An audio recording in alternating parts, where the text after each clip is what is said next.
We are going to be talking about making work suck less by fixing broken HR systems.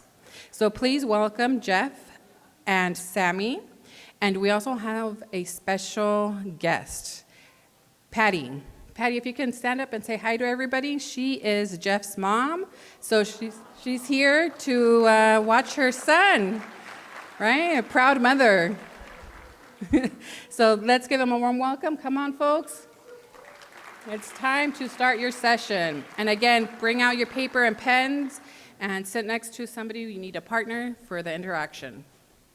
Thank you. Oh my gosh, I love that. Okay, so this is Sam's mom, just to let you all know. She can be your mom too for this. Yes, I know. So you are at Making Work Suck Less by fixing broken HR systems. But before we start, I want you to turn to the person sitting next to you and be like, congratulations, you made it. Just go ahead. High five them, because you should be hungover right now. I'm amazed I'm here. How are you here? We were even gonna have blankets and pillows here just for people who are gonna walk in. So, all right, so we are gonna be doing a lot of interaction. We're play people, but to start, the reason why we did this is like Sam and I have been traveling all over the country for the last 2 years, and the vibe we've been getting from employees is that work sucks. It's really bad right now. And as we talk to them more, we realize that like it really doesn't have to be. So Yeah. And as we've talked about, like, okay, we know that work sucks, and it sucks on such a monumental level. Where do you start? And where Jeff and I landed is where we created this workshop, was to talk about the real broken HR systems and how can we start making a difference in them. And that's what we're going to talk about today. So before we do that, is one of the best ways in which to talk about how work sucks less and how do we make it better, is we are going to be celebrating ourselves. So for a moment, pull out a piece of paper and a pen. We're going to be using a lot of paper and pen today. And what I want you to explore, I want you to ask yourself, what value do you bring to your organization? And what I mean by that is like, why are you a badass? Why are you so important to the organization? What are you the glue that keeps the team together? Do you put out all the fires? What is it that is so awesome about you specifically? Mm-hmm. And why your company should appreciate you so much? So go ahead, write that down, jot that down. And the same thing for people that are at home or calling in virtually, is just go ahead and write that in the chat and then share it in the chat. Yeah. All right, and then once you got it, give a thumbs up. Okay, sweet, sweet, sweet. Okay, now this is what we're gonna do. We need everyone to stand up, so go ahead, stand up everyone. You're like, I just got here, now I gotta stand. And what you're gonna do, and we're gonna do this as quickly as possible, we have enough room that we can do it for a lot of people, is you're gonna walk up to somebody and you're gonna be like, I'm the glue that keeps my team together. And I protect my organization from horrible things happening to it. High five, move on to the next person. You're gonna celebrate with as many people as possible, but we're only giving you 1 minute. Celebrate as much. Find people, find people. Find people. And then for people at home, write it in the chat and then give each other credit. Be like, oh my gosh, that's awesome. Write another thing in the chat. So make sure, share as many amazing things with each other. We want the chat to be exploding with people. Oh yeah. Do it. Oh. Get all that stuff. Find at least 3 people. Find more people. Find more people. Celebrate, celebrate, celebrate. All right, everyone. All right. High five one last person and then find a seat. Find a seat.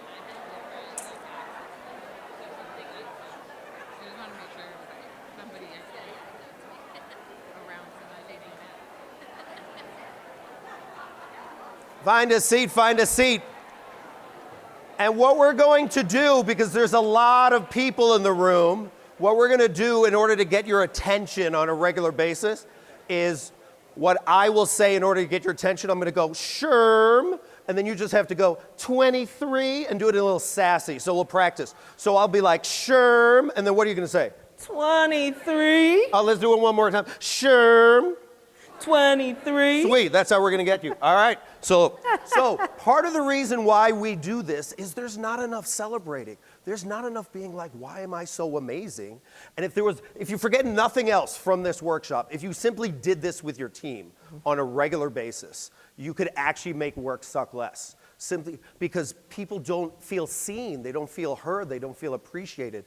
And the more we're actually asking this question on a regular basis, all of a sudden, people feel grounded and they feel more connected to your organization. All right. Yeah. So let's talk about our time together today and what we hope to achieve. Number one, we're going to talk about exploring HR systems that are inherently broken and ineffective. So we're going to get that out of the way. Most of them you're already going to be fully aware of. And then we're going to dive into discussing why we need to focus on humanity and empathy. Now, both of these themes are big buzzwords right now. We're seeing them talked about all the time, but things like, even like employee engagement, like we're still talking about it because we're not quite there with implementation, and how do we make that come to life? And so Jeff and I want to dive into that way deeper. And then third, we're going to identify ways to actually infuse that humanity and empathy into your HR systems. We're going to tackle some of them and say, where is the starting point? And we're going to do that together.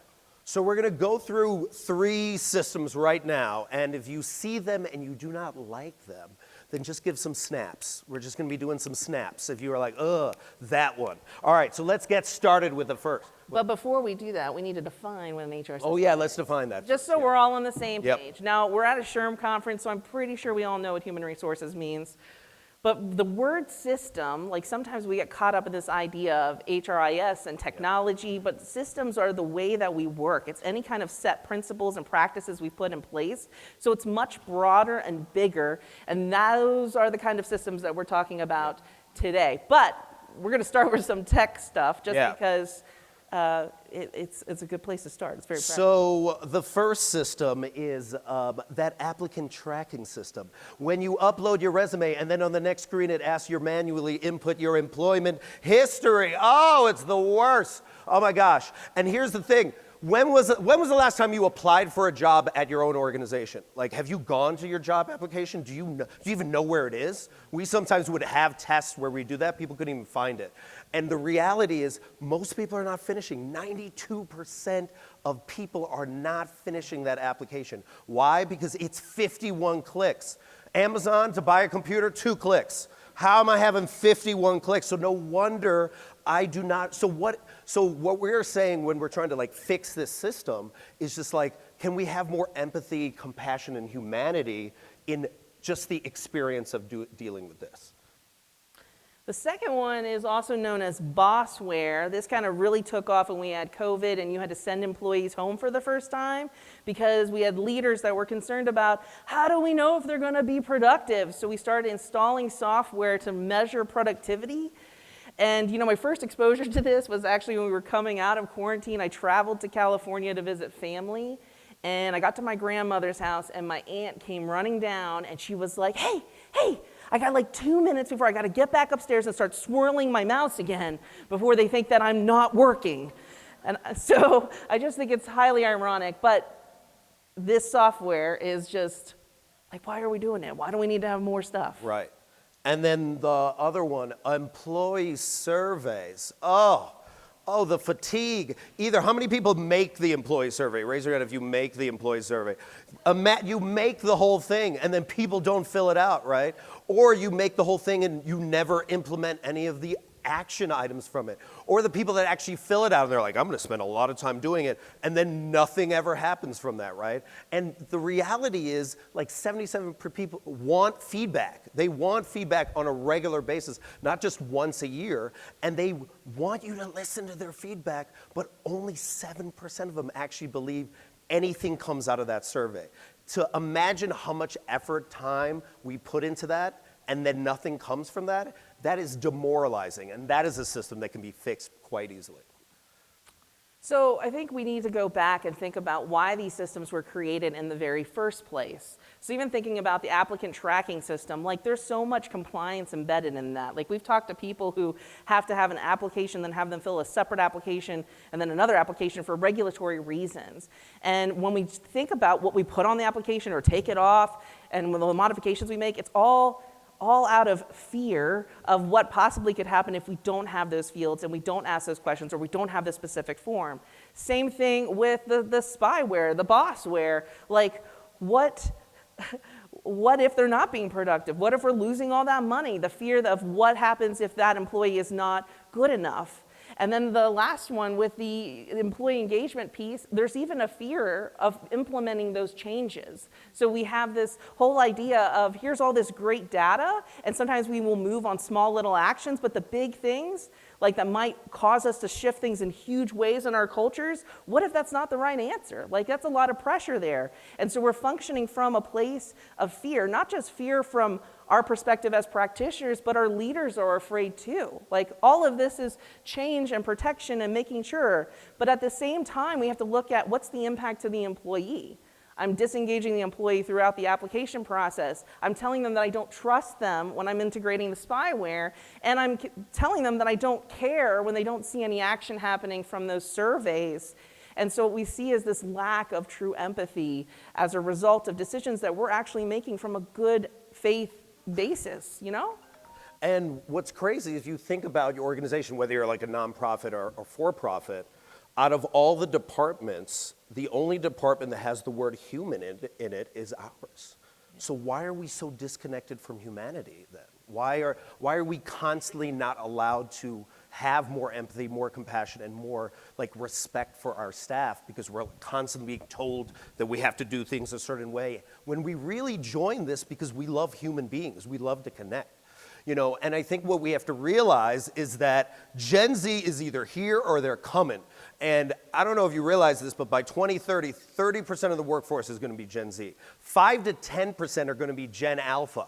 I don't even know what that is, but like they are coming, right? And the reality is Gen Z drove the Great Resignation. They just like walked out of jobs. They're like, yeah, I don't feel like doing this.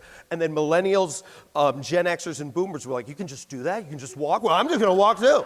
Like, I didn't even realize it was that easy, right? So they don't care. They care, but they don't care about what you think of them. They're just gonna do it.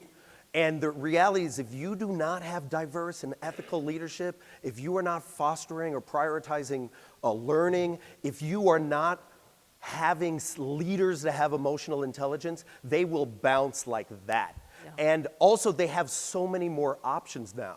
Like I have a friend who left and now plays video games on Twitch and makes more money than he was when he was working for a company. There's so many people that are starting their own businesses rather than actually working for organizations because the organizations are so limited. Anything else you want to add? No, and I think, you know, you're talking about starting own businesses. There's been studies. Jeff and I were doing a speak not too long ago, and we got pushback from the audience that if we hold our ground, that Gen Z is just going to conform. They're not going to conform.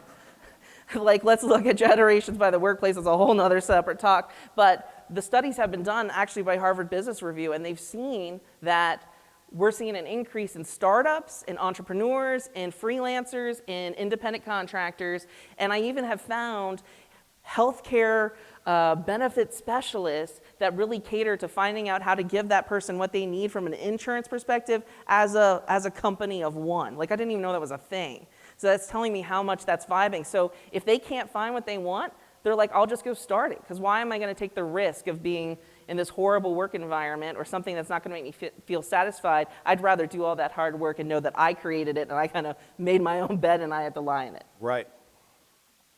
So we're going to talk about this concept of trust, because I hinted at this in those three systems, that this is a really important thing, is that we are breaking down trust in some of these systems, not intentionally, but it's happening actually very early on, which we'll see in a moment. But what I want you to do is just take a moment and imagine if you were at your workplace, or if you're a consultant went into one of your clients' workplace and you had to interview a random dozen employees and ask them to describe your organization in 3 words. Would the idea or concept of trust even appear? Number one, if it does, snaps, man. Well done. And honestly, if you do feel that way, I hope when we get to Q&A, you come up to a mic and tell everyone, because those are the people you want to network with, because that's what we're aiming towards. If not, then that means there's some work that we need to do. How do we start building that trust? So let's start with a system where the trust is being broken at the very beginning, which is job postings. So job postings are a variety. If you go out there on the boards, you'll see everything from basically job descriptions posted to little blurbs that have no kind of descriptors. But one of the things that we want to ask ourselves when we're looking at these job descriptions is if we're saying something that's too good to be true. A long time ago, there was a big company that had dishwashers. It was a restaurant industry. And if you read the posting, it made it sound like if you wash dishes, you were going to like change the world. Like, I mean, I almost was like, I need to apply if washing those dishes gives me this. And I think I was doing it in one of my college classes, and the students were like, that's a load of BS. And even up to this point, when we look at job postings, I hear college students tearing them apart saying, like, this just sounds too good to be true. So they're already thinking that an organization's being dishonest or not fully transparent at the job posting before they've even decided if they want to work there. So let's talk about being really honest and transparent. Wait, go back. I didn't talk about the ad. If you didn't see this, this is an ad for Teenage Mutant Ninja Turtle. Like, you can't tell me if you walked up on a sewer and they were taking applications, wouldn't you be somewhat intrigued to be a turtle? Okay, all right. Okay, so trust and transparency to the extreme. So Jeff found this job posting from the 1900s for an Antarctic expedition. It says, men wanted for hazardous journey, low wages, bitter cold, long months of complete darkness, constant danger, safe return doubtful, honor and recognition in case of success. So real job posting actually happened. These are the historical archives of this Antarctic expedition. And so here's brutal honesty, but finding the people who is your fit. And going back to even just the application process, we said 92% are not finishing it. So you're only seeing 8% of the people who are actually interested. Could a really honest job posting that intrigues me and establishes trust make a difference?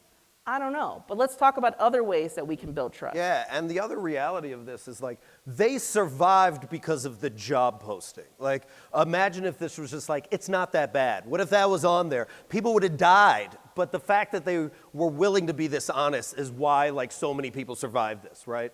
So I think there has to be a certain level of play involved, a certain level of getting away from perfection.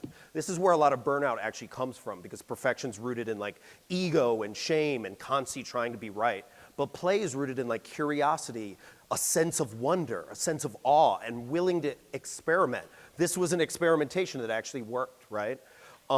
So another one is the Milwaukee Public Library. Is anyone from the Milwaukee Public Library? Because if not, let's talk about them. They are amazing. I am such a huge fan of the Milwaukee Public Library. Why would I be a fan of a library? They on TikTok have like over 100,000 people that follow them. On Instagram, they about have 150,000 people. Why?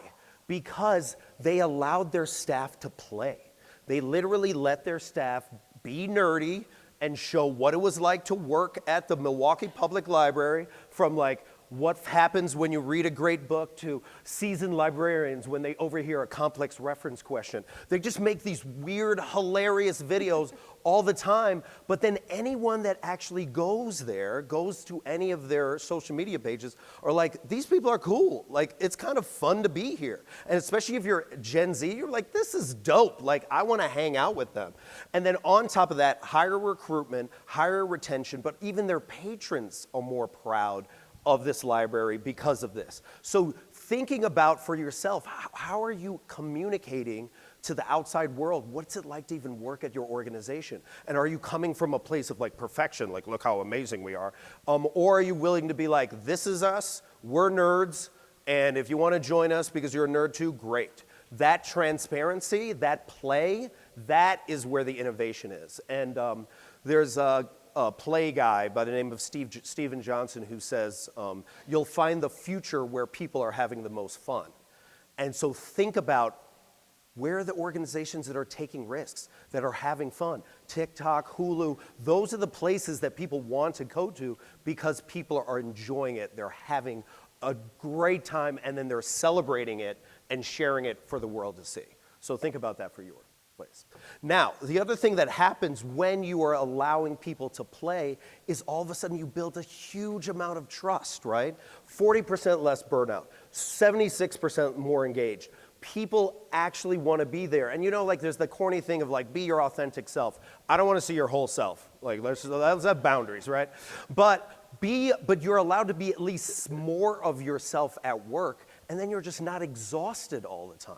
And that level of play that you allow them to be, that's how, again, you make work suck less. So how are we actually doing that? How are we infusing play into all of our systems? Now, CEOs, let's talk about them.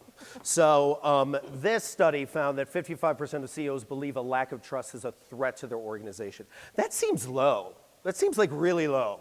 But the reality also is that CEOs, but most of them have done little to increase trust because they don't know where to start. They have no idea what they're doing.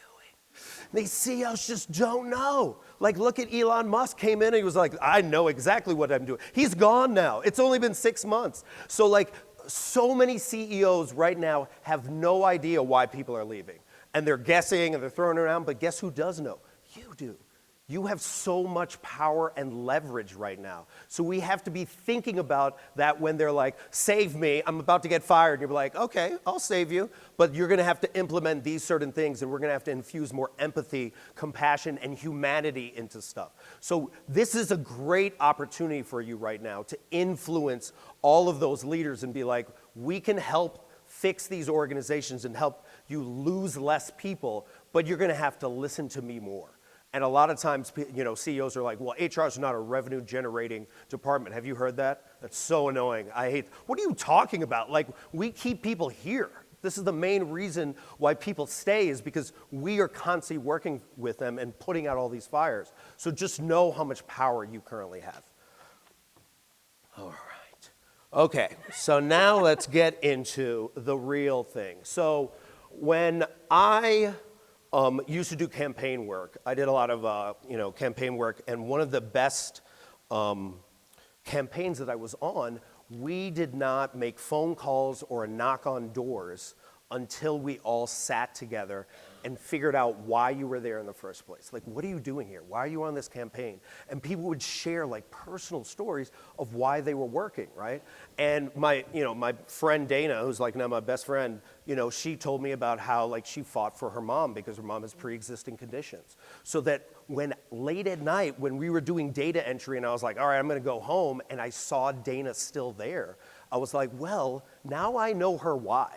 And because I know her why, I'm gonna turn my butt back around and sit down because now I'm also fighting for her mom. And there's this power of really understanding, why are you here? What are you doing here? What drove you to this organization in the first place? How do you actually connect with the values of this company? So that's the question we're gonna do now. We want you to pair up with people, someone you don't know, and this is what we want you to ask. We either want you to tell them, why are you currently at your organization? Like, what are you doing there? You just joined it. Oh, it's awesome. Mission statement, whatever it is. I get paid a lot of money. Like, what is your reason for being there? And then for people that have been at a job for a really long time, why are you still there? Like, what are you doing there? Yeah. What keeps you there? And if someone answers and is like, oh, well, I'm just there for the money, right? Then I want you to go deeper. Well, what does the money provide you? So we want to get down to the why. And do you want to add more to that? Yeah, so when we talk about the money aspect, because that is one of the perfect energetic exchange of work. We have to make money to survive. But one of the things that I've found is when I've worked with individuals who are struggling to find that why story, that is that passionate story that they think doesn't fit the mold that we're taught to answer these questions with, because you're like, I'm there because it's just really financially great for me and my family. And I've worked with clients, and what's under that baseline is, what do you want that money for? Or what does that money do Does that money enable you to let your spouse stay at home with your children full time and make the most of those memories? Does that money allow you to take them on these vacations so that you can have these magical moments together? Like, those are powerful why stories that mean a lot, and doesn't mean that you're not in it or that worker's not in it, because they are, because there's a powerful meaning at the end. So don't use just the money as the surface level. Take a moment and dive a little bit deeper and think about why it's there. And if you don't feel comfortable sharing it, that's okay with your partner. You can hang out on money, but at least internally kind of play in that deep pool underneath. So you're going to find a partner in a moment, and then for people at home, I love it, for people at home, we want you to share your story in the chat, and then other people can actually share on top of that in the chat. So find a partner and answer this question starting now. We'll give you about 3 minutes. I think we're Okay, the pretty clock is working. Okay, early. all right. Look, we're way ahead. something you can let them really share. So we're going to give them more time? Oh, so we'll let them share? Let them go a little longer and then Yeah. let them share. So we'll get more shares. Okay. So virtually, make sure to share your whole story in the chat. Write the whole thing in there. Don't skimp on it. And then when other people share, then we want other people then to recognize or validate what they're actually talking about. Be like, oh man, that's awesome. I didn't even know that. So as much exchange as possible still, because we're not forgetting about you.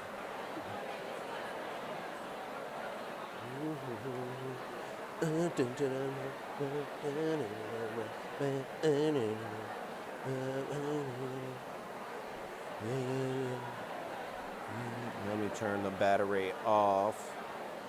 No low power mode, so we can see this. Yeah, so we're doing great. We're doing great on time, dude.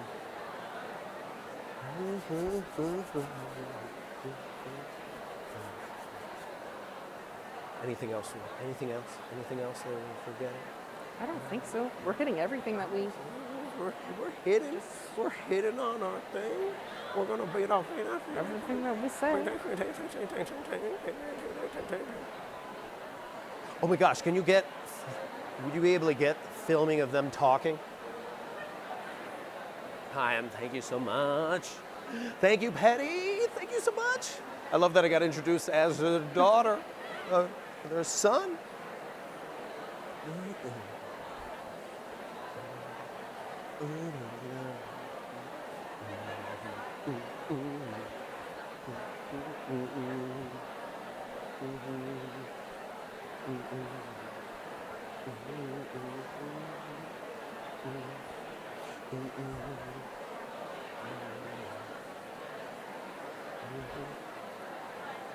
Wait, what's her name? Can we get? I want to get pictures of us dancing. Pictures of us dancing.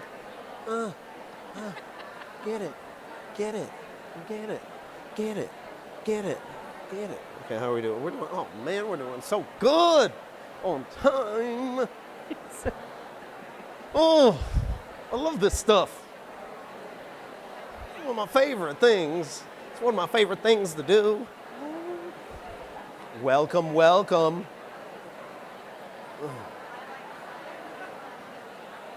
This is still this is a surprising amount of people. I don't have mine. I love all her flags. Okay, 45 more seconds Yeah. or longer. And then share. What? 45 seconds or more? Yeah.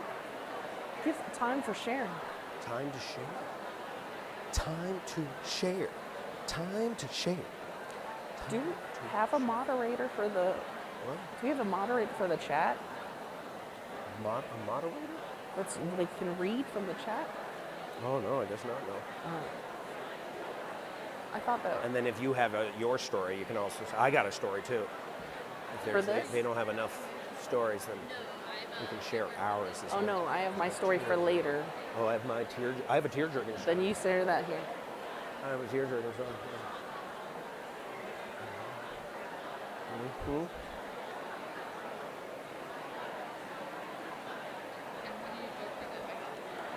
Okay. All right, here we go. Okay, all right, we'll make sure to wrap up. High five your partner. High five your partner. Your SHRM thing. Oh, I'm going to do the SHRM thing. High five your partner. And let's try it. SHRM. 23. SHRM. 23. Okay, let's get back. Okay, all right. So, first off, how was that? Wasn't that awesome? Right? Only 1-2 minutes. How many of you, as you were listening to the person share, you were like, I want to work there? I'm like, that sounds amazing, right? Why is that not infused on a regular basis? So what we want to do is, if you heard a compelling story that really moved you about, and you would love to make sure that other people in the room know about it, would you be willing to share? So just go ahead and raise your hand if you'd be willing to share a story. Or come up to a mic. And you can walk up to one of these 3 mics here. And I know, the first person, it's tough, the first one, but we can do it. Be brave. Who's coming up? Oh, there we go, right over here. All right, yes, give her a round of applause. Oh, yeah, look at that. People are already ready to go. I love it. Feel free to state your name and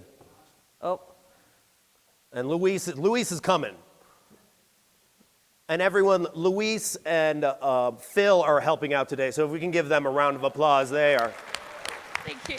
are amazing. Hello. Hi. Hello. Hi. My name is Ballerina Shander. I work for Loudoun County Government, Department of Family Services. I'm coming from Virginia, D.C. area. But I was born in Los Angeles, so. Anyways, hi. I actually had a very long employment history. I didn't know what I wanted to do, but I ended up just recently getting hired in HR and family services. And the reason why I'm there is because my mom's a single parent of 5 kids. We were actually dependent on a lot of food stamps and such, and the whole process of actually getting that services was very hard. And my mom would work 3 jobs, and it would be really hard to get to these places to get services. So I'm in family services right now. We have a high turnover rate, so it kind of makes sense why those processes are very, very limited, because we don't really have much people actually working. So I'm an HR of 1 right now.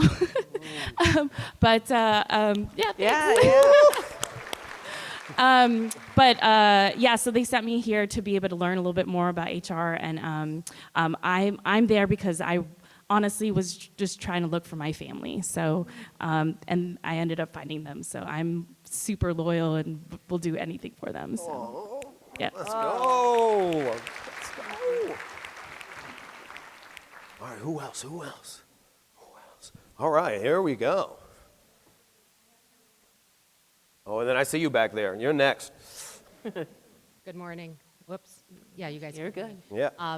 I'm Lisa Barron. I am an HR manager with a small company outside of Chicago, Elgin, Illinois, the Elgin Sweeper Company. So any Elgin Sweepers you see in your communities, those come out of our plant in Elgin. So please, big shout out for us. Why am I at my organization, and why do I choose to stay? Transitioned out of HR outsourcing into line HR management. This group took a chance on me after being away from line HR organizations for 10 plus years. And I thought, I can do this. And I have a chance to really rebuild how I wanted to conduct myself, conduct my own brand, and treat my employees. And they gave me a chance to do that, so I've been there almost 10 years now. I choose to stay because I am a trusted partner. I've worked hard for that trust, but they've believed in me, and I have a seat at the table, and I now am seen as a go-to person within our organization for any acquisitions that are coming in, and for mentoring a lot of our employees, whether they're in HR or not. And I am just incredibly proud to have that. And I have one of my employees here with me today. So, Kelly, thanks for everything you do. I love the praise at the end.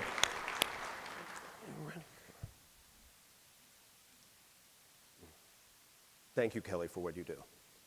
I do appreciate you. Good morning. My name is Charlotte Harris. I am the Human Resource Director for 3 area Chick-fil-A's in Houston, Texas. Okay. Good sandwich. My operator is the #1 operator of all Chick-fil-A's. So right now Okay. we have the #1 Chick-fil-A in the world. And, and I am responsible for hiring all of those employees. I hire and onboard, but my story comes from when I started Chick-fil-A 11 years ago. I started as the dining room hostess. Oh, wow. Thank you.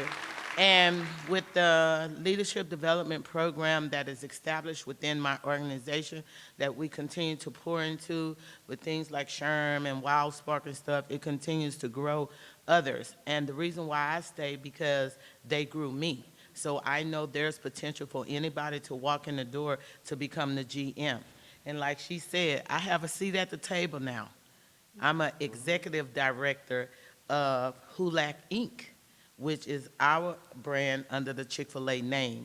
And I am very proud of myself for growing and building such late in life, have been in hospitality all my life, but never knew the true meaning of hospitality until 11 years ago when I reached Chick-fil-A.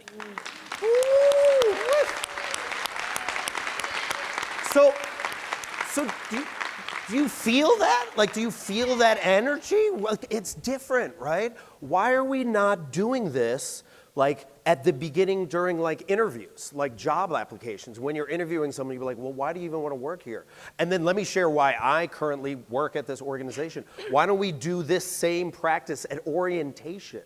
I used to do this at our organization. When we didn't share stories, people were 70% more likely to leave earlier because we didn't see them, right? Employees are constantly telling me, I don't feel seen, I don't feel heard, I don't feel appreciated. When you're sharing stories, all of a sudden that happens. And I was speaking recently at Rancho Cucamonga at their city, and someone was sharing a story about why, he's like, I just make maps. Like, that's my job. Like, I'm just a GIS person making maps.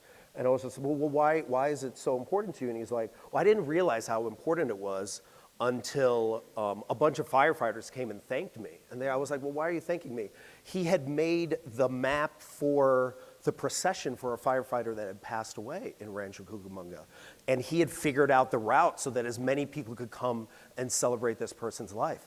And no one else knew this story, and they had been working at that city for so many years. So all of a sudden, people feel more connected when stories like this are shared. Yeah. And you want to share let's have one more share before we move on. My name's Katie. I work in South Dakota for a South Dakota bank.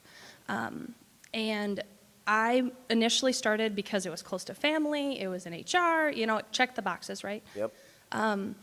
I stay every day, and I tell our new hires that this is my job that I'm going to retire from. And it's because we have an unbelievable culture. We take care of each other, and we take care of our communities. And I see that, and I've worked for other companies that didn't do that, that had the means and the ability and the name, and they didn't take care of their communities.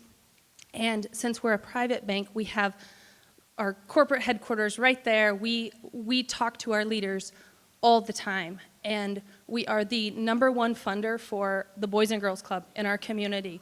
Every year, we as employees are constantly involved with different fundraisers and events around the community, and our employer supports that. And I'll give you an example. We had an employee who had a house fire, a house explosion, and lost his baby girl, 2 boys in the hospital for a long time. And our employees, without even, excuse me, I'm so sorry. Our employees, without even knowing that person, donated hours and hours of PTO.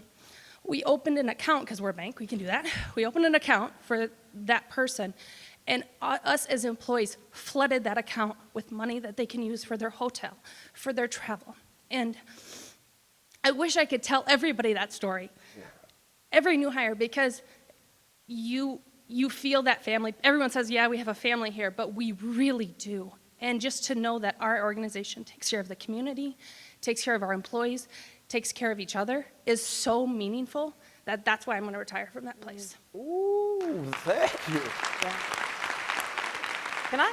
Okay, I'm going to work at that bank. We're going to work at that bank? We're Yeah. going to work at that bank. Okay. Well, and can I just say, like, can we just sit in this moment? Because going to that first slide, when you asked what value you bring to your organization, this is the value. You guys make these moments possible. We're talking about infrastructure and policies and procedures, but we're putting them in place to help protect, to hope that we can have this magic, the humanness, be what makes these organizations so great. And like, just hold on to that feeling that you're having right now, whether you were just from listening or the engagement that you just had with a partner, because that is the value, that's the power that we have. And just imagine also, because I mean, you're at this SHRM conference, everyone's like, so what do you do? What do you do for a living? What if you shared this story rather than like your spiel that you are even bored of? You know, all of a sudden you're building more of a connection with someone else. And that's what we want. We want human connection. So we got to move on. Yeah, we got so many other things to cover. Well, why don't you kick us off? Because I know you feel a certain way about performance. Okay, all right. So performance evaluations. In this review, I'll pretend I can accurately characterize you with a 2-digit rating, and you pretend this is a meaningful process of self-reflection.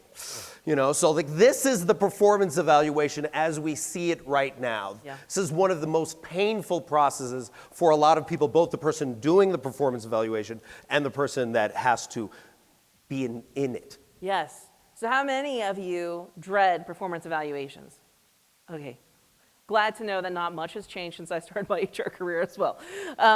So one of the things I think is fascinating from when I was initially trained in HR, they've been talking about, we're going to find a better process for performance evaluations, yet it's pretty much the same. Like, we have a couple of different changes, but for the most part, 91% of companies are still conducting them annually, and we're still doing kind of the same system. And there was a study done that said Fortune 500 companies can lose up to probably more than $2.4 million per year in lost time. So all that time just spent filling out these forms and the process. And then on top of that, only 14% of employees actually find value that they take their performance evaluation and they like actually kind of grow from that feedback. So we're seeing still massive numbers that the system is broken. So let's let that go. Let's let that go. So what we want you to do is, if you have a piece of paper, pull out a scratch piece of paper, one that you can like throw away, right? You know, a scratch piece of paper and a pen. And what I want you to do is I want you to write down what you hate most about performance evaluations. Go ahead, just vent all of the things that you hate most about performance evaluation. Same thing for you at home. Write it down in the chat. We want to get as many of the things out there. This is going to be part of a cathartic process that we're going to be doing. So write down what you hate most about performance evaluation. We'll give you about 30 seconds to do that. And if you don't have paper, just think about it. Just think about it. Just get it out. Just get it all out as much as you can. All those frustrations. And if you don't have paper, then you can visually do it on your hand and then just see it on your hand, all right? Okay, right, all right. So get them all out, get them all out. Okay, so this is what we're going to do. So Luis, we might want to cue up this music. So everyone, go ahead, stand up. Go ahead, stand up, everyone. Stand up with your performance evaluation. I want you to hold that paper nice and high. Don't throw your phone. Yeah. Oh. If it's on your phone, yeah, be careful about your phone. Imagined. Who saw Office Space? Remember Office Space with the copier? This is what we're going to do. So in a moment, you're going to look at it. Look at that paper. Everything you hate about it. And go ahead and crumple it up. Crumple it up. And then throw it on the ground and stomp on it. Go ahead, throw it on the ground and stomp on it. Get it all out. Get it all out. Stomp on it. And if you need to, then pick it up and throw it. Throw it at someone else. Throw it at someone else. So throw that paper at someone else. If you don't have paper, just do it visually. Just get it all out and then shake it off. Shake off all the horribleness of this document. All right, sit down, sit down, sit down. Oh, thank you, Louise. Thank you, Phil. Oh, I just do that just for entertainment's sake. I just love it so much. Now that we got all that out of the way, let's think once again, what is the reason why we have performance evaluations and we don't just get rid of them? They're one of the main feedback systems that we have in place, that we can make sure that every year, at least every employee is going to get some sort of feedback. Because you have your ideal that they would be talking to them on a regular basis. That's really hard to hold accountable, but this system, even though it's flawed, has allowed it to happen. So what do we do? How do we start? Because blowing up performance evaluations is a mammoth task, and you already have a ton of other stuff on your plate. Mm-hmm. And what I want you to do is actually start with the most important employee that's actually sitting in this room, which is yourself. And so thinking about the idea of feedback and thinking about yourself as an employee, the person that works there, what is the feedback and the transparency that you would want to receive? What is the conversation that you would want to have? Because that's what performance evaluations really are. It's a conversation, yes, it's around performance, but it's also around growth. And it's a time that, I know when I was very early on in my career, it was like, that's the only time that I got with my boss where I was isolated and they would actually focus on me. Of course, then I transferred into HR and saw the rude awakening of what was happening with the paper pushing behind the scenes. But when you have that moment, and some of you might not, I know some of you maybe never get, I've had HR practitioners tell me they don't even get performance evaluations. They kind of fall in this gray area where they're just supposed to know that they're doing well. But what feedback do you need to be the best employee possible? Knowing that there's so much coming at you right now. What do you need right now? And let's consider some things that are called high trust factors from this study in high trust cultures, which are what feedback would facilitate whole person growth? What vulnerability do you feel like needs to be shown? Like, are you massively tired? Are you so tired that it's hard to get up every day, even though you love it, but there's just so many fires that you're putting out? Do you need to be able to share that, or do you think that you're going to be seen as weak? What level of transparency needs to be in the organization that maybe it's not there, that's becoming a hindrance for you and a distraction that you can't be fully present? And what about recognizing excellence? We started with gratitude because we just don't see that happening where you get thank yous. But there's a difference between a thank you and that moment when somebody shows up and really recognizes you and what you've done. Those moments like when you've helped somebody navigate their health insurance benefits to ensure that their medical bills are paid while they have a loved one in the hospital, like we were just talking about with one of those stories. You are there for those moments. But there's so few in between for the amount of work that you do. And so what I want you to do is take a minute right now, and you're going to just tune in internally, and I'm going to give you the space to ask yourself, what do you need right now? What do you need as an employee? What do you need as a department? So if you are a department of one that maybe needs a little more resources, because we know there's some HR departments of one out there that should not be HR departments of one. What do you need as a human? Because you are a human. You're an employee, but you're also a human. And my gosh, 2020 lit our profession on fire. And you guys all navigated, and you're here. You survived. Like Jeff made that joke, but you survived. What is one thing that if you could go back and tell your organization, tell your boss, I need this, without any fear, what would that be? More money. More money. More money. That might actually be very true. Work-life balance. How so?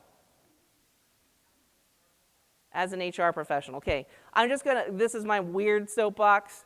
Okay, work-life balance, if your boss tells you that you can sign off at 6 p.m. and have dinner with your family, that's not work-life balance. Okay, so it's much bigger than that. So just having the end time frame, just making sure that we're all on that same page. Because I've had a couple who were like, well, they make me not answer emails at night. And I'm like, no, that's not just the only thing. Good. can we go up to the mic so that we can make sure our viewers at home can hear? Yeah.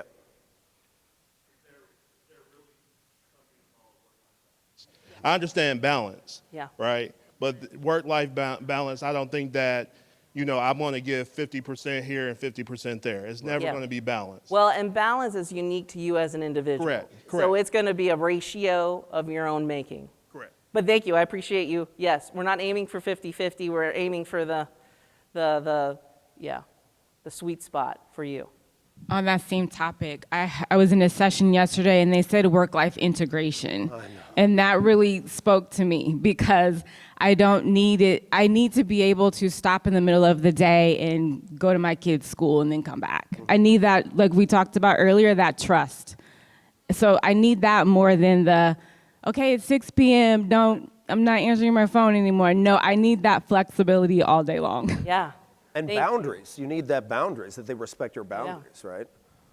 Well, I'm lucky to say that I do have that flexibility, but what I wanted to share would be feedback. Because yes, you'll get a bonus, you're doing great. But what does that really mean? Like, what is it that I'm so great at? Or tell me on the things, there has to be something that I'm not doing so great in. Like, I want to believe that I'm great in everything I do. But the reality of things that there's always potential for growth somewhere. And that's what I want to hear. I don't feel like I get that. I've been with the company a little bit over a year. What's interesting what you say about that is I talk a lot of times about stop having nice meetings and to start having kind meetings, because nice meetings is nothing important can emerge. Like, can we just cancel all those boring meetings where like, what are we doing here? But kind is like key, transparent, clear, like deliberate. Like, the more we can be more transparent and trusting, the more we can be literally sitting in a meeting and being like, what are we doing here? We should just end early. And that would be so much better, and that would also be respecting people's boundaries. Yeah. Hi, everyone. As an HR professional, I would ask and need for respect in the highest meaning of the word, because we hate performance reviews, but it's because they don't respect time frames, they don't respect methodologies, they don't train to do performances reviews, and they don't have an idea. And I'm talking about management, CEOs, directors, owners, whatever. But if they do respect humans, they would get interested in their performances, in their life career balance and career paths and stuff, and they would appreciate a long way more the human resources big work. So respect. Yes, Yep. yes. Good. So we want to make sure we get to Q&A. So I just want to first do this summary as we kind of wrap up. So one of the key things that we want you to be clear about, regardless of whatever system you have, because we can go into the expo hall, right? And people will sell you like, oh, this system is going to change your life, like Bowflex, like this is the one. It doesn't matter what system you buy if there's no empathy and humanity in it, right? Like, you have, regardless of the technology, it's where are we actually being able to infuse empathy, compassion, and humanity. And as part of that, where are you so focused on perfection and when you should be focused more on play, because play is the opposite of perfection? And how are you actually embracing transparency? And then the other thing, what we shared earlier, understanding people's why in the job posting, in the application, in the interview, in the orientation, in the performance evaluation. Are you infusing storytelling opportunities during that time to build empathy and connection with that person? And then finally, we have to start with yourself as an employee to identify, like, seriously, what do you need? Are you communicating that? Because once you communicate your needs, all of a sudden your staff's going to start communicating their needs, and things will actually start to change. Remember, again, the CEOs have no idea what they're doing right now. They are scrambling to figure this out, and you have most of the power at this point. So this is your opportunity to take advantage of this. And the last thing I'll say is, like, we really are at a crossroads where we can go to the antiquated past of toxicity, the Elon Musk, the Jeff Bezos, that world, or we can choose this new world that is built off emotional intelligence, built off of humanity, built off of compassion. Every decision you make decides that each and every time, every decision. So be thinking about that. What am I doing? Am I being cynical right now, or do I actually believe that we can make work suck less? And we're going to move into Q&A, but while we do that, we have this QR code up on the screen that's going to give you more resources on how you can make work suck less, one of which is a free 4-video course on how to infuse play to reevaluate your employment branding. And there's also something we're really excited about. So in talking about the work-life balance, we are starting our own burnout research, looking at organizations and looking at the pathology to actually measure where you're at on burnout. So that survey is accessible on that QR code as well. So those are our gifts to you for coming and joining us today. And then I guess I think we have like maybe 5 minutes for questions. So if anyone has a question and wants to come up to a mic. Welcome to me. Yeah, thank you so much for a great session. It really landed with me. I am one of the people who will tell you, like, we make a human-centered performance management platform down at booth 3237. There we go. So we'd love to see you. And we have things like Best Self Kickoff and other things in our platform that facilitate the connection. I guess one question that comes to mind for me is a lot of people are here making buying decisions. Yeah. Like, what would you recommend for them as they are trying to make decisions for technology that is human-centered, that actually does the things that you want it to do in your organization? You want to take that? Yeah, so my greatest recommendation for that would be that you fully experience the software or technology from an employee perspective, but then add one layer of that and invite your family, like somebody that's completely neutral, to go through it and see how they react and their frustrations through it, like somebody who's never seen it before, like your mom, maybe. Yeah, thank you so much. I guess you mentioned like being cynical, and I guess I would encourage you, like, there is a movement in technology right now, like Center for Humane Tech, where we're thinking a bit more about impact, and love to talk to you about that more Great. At the Yeah. 15.5 booth today if you can come by. Awesome. Thank you so much. Yeah, Thank you so much. Yes. Good morning again. My name is Daryl Wright Green. I'm the Chief Human Resource Officer at St. Petersburg College. My question is, we did talk a lot about as people come into an organization. Yep. But navigating it from the standpoint of legacy employees. Yep. And coming backwards, that's been more of my problem. So it's not in regards to like the innovation, but because we always done it that way. Yep. Yes. That's what has actually been what's killing us, because Yep. we always done it this way, so we should continue to do this Yep. way. Or I'm close to retirement, so I don't want to learn anything new. Yep. I'm comfortable with this. How do you suggest working through those actual barriers? I'll go ahead. Gen Z's coming, or Gen Z's here. How is our organization going to survive? Like, I've spoken to organizations that have been around like 75, 100 years, and I'm like, are you adapting? Because if not, we're not going to be relevant. We're not going to be able to find staff. Yes, I get it, you're retiring soon, but how are we building the playground for the next group to actually come in? Yeah. And the other thing I would ask people as well is like, well, how is it working out where we've always done it this way? Well, how's that working out? We've had this conversation for 15 years. Yeah. This is why we keep doing it this way. So challenge that status quo. And then also you got to find the people that are willing to take the risks. So there's going to be a lot of the curmudgeons. They're just never going to get down for the cause. But then you just need to find your small group and start showing what actually happens when you implement certain change. Yeah. You want to? Well, and I would use the word legacy. So everyone that's coming up there, especially, did you say St. Petersburg College? Yes. Yeah. So higher education. Correct. Use the word legacy and say, what do you want to be left behind? Because none of them want to retire to be like, oh, yeah, I used to work at that school for my entire life. Yeah. So what can we do to restore the legacy that you want to be here so that it remains intact? Especially your professors, they will eat that up. Like, Yeah. it's a nice little ego stroke, and they'll go there. And then the other piece is just asking them what they need. I've done a couple sessions for higher education, and asking that question alone in their, what do they call it? Their faculty senate meetings, they were taken back, like, because nobody really has recognized that human piece. Gotcha. So starting with like focus groups like that, and then seeing what emerges, and then pick the bite-sized chunks to move in the right direction.